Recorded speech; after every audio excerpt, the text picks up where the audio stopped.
Desde que eu comecei a viver experiências em meio à natureza através do turismo, uma vontade muito grande despertou em mim, a de conhecer a comunidade do Marujá.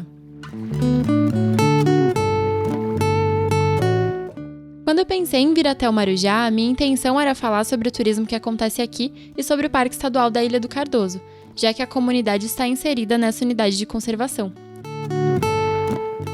Mas no primeiro contato que eu tive com a comunidade, eu já entendi que ela é muito mais do que isso. Meu nome é Hilton Luiz de Oliveira, morador tradicional da comunidade tradicional de pescadores aqui na Marujá, uma das 7 comunidades do Parque Estadual da Ilha do Cardoso, e uma vila com 190 moradores, e a gente sempre morou aqui, nascemos, e fomos criados aqui, não só eu, mas meu pai, avô, bisavô, tataravô.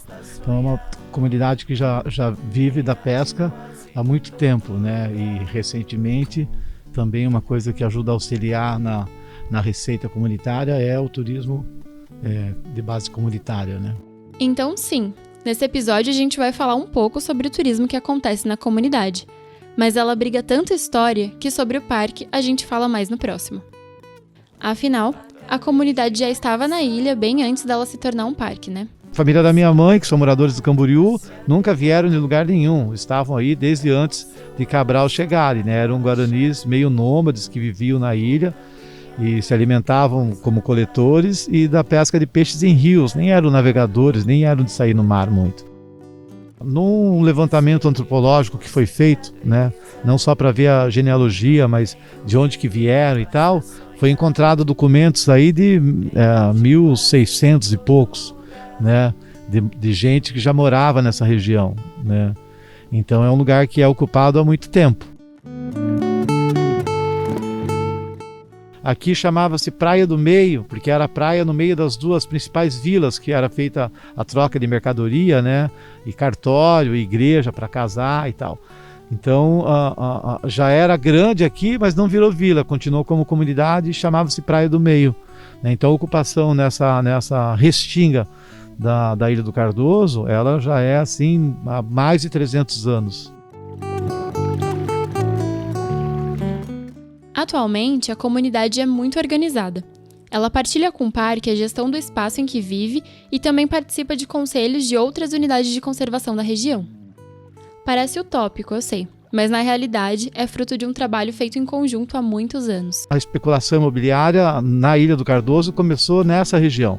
Então os moradores precisaram ter que aprender a lidar com isso, Inclusive as lideranças mais antigas, eles sempre falavam que a gente é pedra quadrada, que no tombo da vida a gente vai arredondando, Porque antes disso, a organização que a comunidade precisava ter era saber as fases, que estação do ano que você está, que fase da lua que você está, porque eram essas as coisas que você ia depender para a organização comunitária, Não tinha nenhuma coisa a mais para você pensar.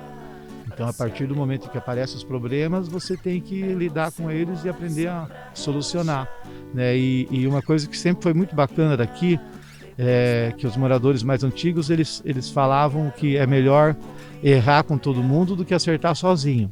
Minhas feridas vão cicatrizar. E nesse sentido, é claro que o turismo que acontece no Marujá não podia ser outro a não ser o turismo de base comunitário. Uma metodologia em que as atividades turísticas são geridas pela própria comunidade. É um clima mais intimista que a gente quer, uma coisa mais de família mesmo. Ele não vem para uma pousada, Ele vem para nossa casa, vai tomar um cafezinho da tarde com a gente, vai conversar no café da manhã. Então é isso que a gente está tentando levar, assim. Não uma pousada fria que o cara vai chegar, mal vai conhecer o dono.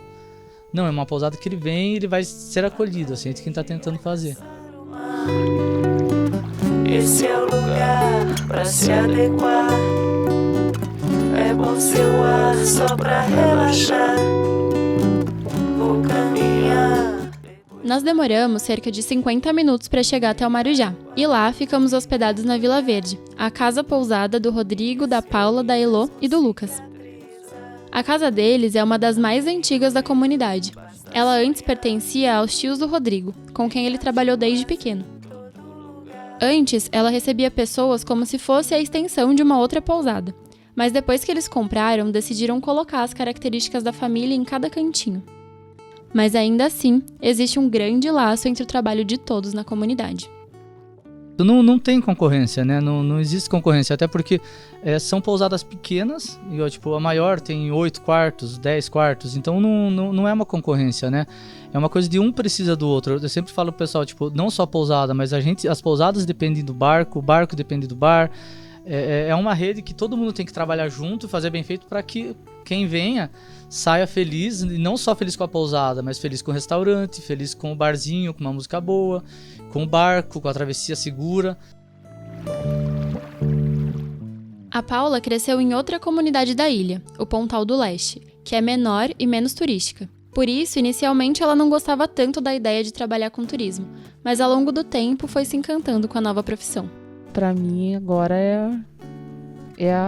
não consigo mais imaginar sem o outro emprego, sabe? De você trabalhar com outra coisa. Eu gosto agora do que eu faço e é um cantinho que a gente faz pensando na gente e também em quem vem, né? Pra visitar, pra conhecer.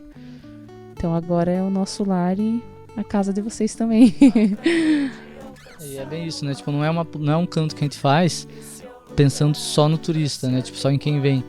A gente sempre conversa, a gente pega, tipo, às vezes pega uma cerveja, vai nos banquinhos que a gente faz e ficamos ali, tipo, olhando, gostando do que a gente tá vendo. Então é um cantinho pra gente e que a gente abre as portas pra quem vem visitar a gente. Até numa imperfeição na parede, a gente dá risada aqui. É uma coisa que a gente gosta porque é uma marca da gente, que a gente foi lá, a gente botou a nossa vida ali, entendeu? Igual na pousada toda, tem tudo da gente, porque a mão de obra aqui é difícil. Então, quando a gente vê, tá ela na massa corrida, eu ali raspando, as crianças no pincel. Então, é a nossa mão, é a nossa história que tá aqui, entendeu?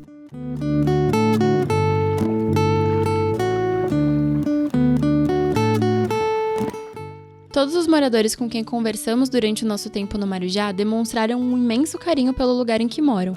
Existe uma relação de pertencimento e intimidade com a natureza. Eu me sinto feliz de morar aqui, sabe, assim, honrado, né, por viver nesse lugar aqui que é muito bom, tem fartura de caranguejo, ostra, marisco, né, peixe, é fartura, né, pra gente, sabe, então jamais tiver o problema que tiver, mas você não vai morrer de fome num lugar desse, entendeu, porque você consegue aí com pouca coisa sobreviver sim aqui, entendeu? A gente aproveita muito, muito, muito toda tarde, quando dá, né, quando a gente não tá trabalhando, que tá com algum compromisso, a gente vai com as crianças pra praia, ou final de semana vai pra cachoeira, vai pra Barra Nova, então eu acho que a gente aproveita bastante, assim, bastante mesmo. Eu gosto de ir muito na praia. E também eu fico brincando com minhas amigas de pega-pega, esconde-esconde, nós andamos de bicicleta. Às vezes nós subimos na árvore, só que tem minhas amigas, às vezes não pode subir porque a mãe não deixa. Daí nós vamos brincando. Cada vez nós inventamos uma brincadeira. É óbvio que nem tudo é um mar de rosas, e a comunidade teve que passar por muita coisa para ser como é atualmente. Como eu já disse, o que vemos hoje ao visitar o Marujá é fruto de uma longa história.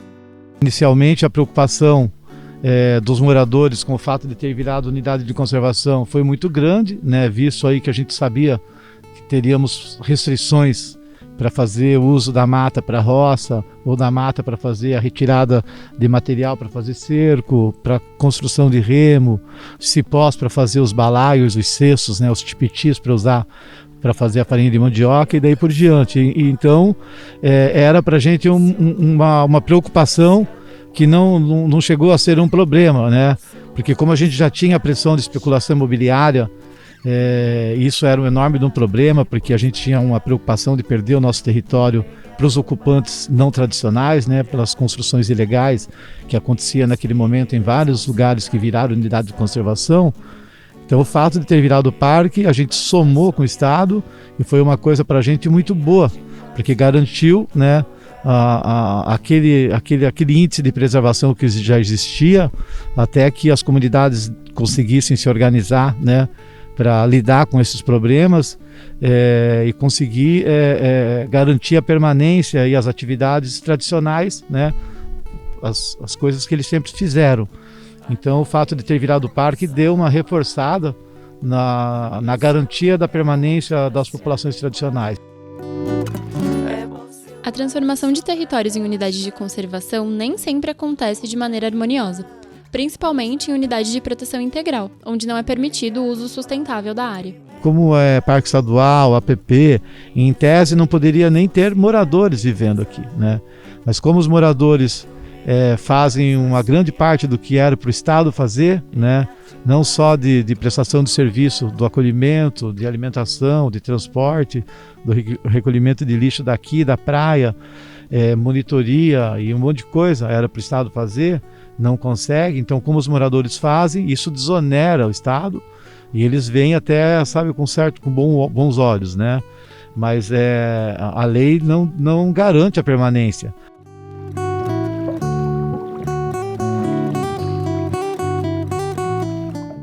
Longe de mim querer transformar essa história em um conto de fadas. Estamos conhecendo histórias da vida real e, naturalmente, a vida real é permeada por conflitos. O fato é que, por todo o trabalho realizado ao longo desses anos, o Marujá hoje é um grande exemplo do protagonismo e permanência dos povos tradicionais em seus territórios.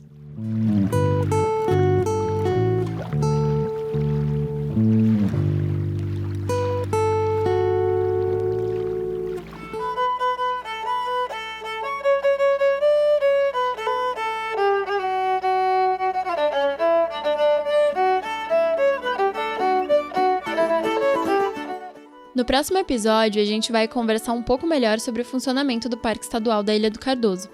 E no 7º e último episódio dessa websérie, a gente vai falar um pouco sobre a cultura caiçara e como ela se mantém viva na região.